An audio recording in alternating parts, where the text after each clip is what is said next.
श्रीभगवान् उवाच प्रकाशं च प्रवृत्तिं च मोहमेव च पाण्डव न द्वेष्टि सम्प्रवृत्तानि न निवृत्तानि काङ्क्षति उदासीनवदासीनो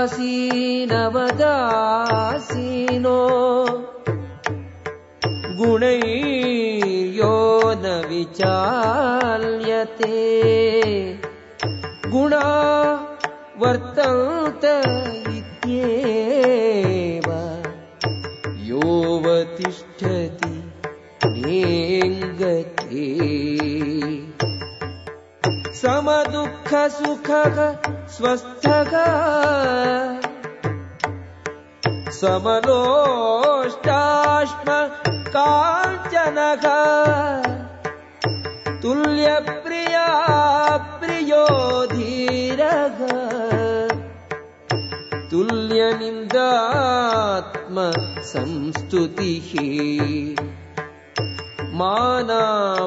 मानापमानयोः तुल्यः तुल्यो मित्रारिपक्षयोः सर्वारम्भ परित्यागी गुणातीतः स उच्यते. பகவான் கூறினார், பிரகாசம்,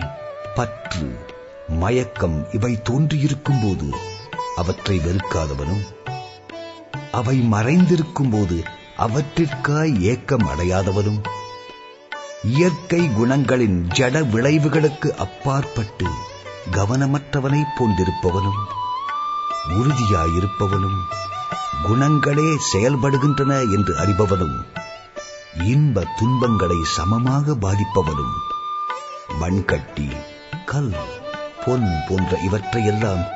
சமநோக்குடன் காண்பவனும், அறிவு நிறைந்தவனும், புகழ்ச்சியையும் இகழ்ச்சியையும் ஒன்றாக காண்பவனும், மான அவமானத்தால் மாறுபாடு அடையாமல் இருப்பவனும், நண்பனையும் எதிரியையும் ஒருபோல நடத்துபவனும், எல்லா விதமான பலநோக்கு செயல்களையும் துறந்தவனும் ஆன ஒரு மனிதன் இயற்கை குணங்களினின்றும் உயர்ந்தவனாக கூறப்படுகின்றான்.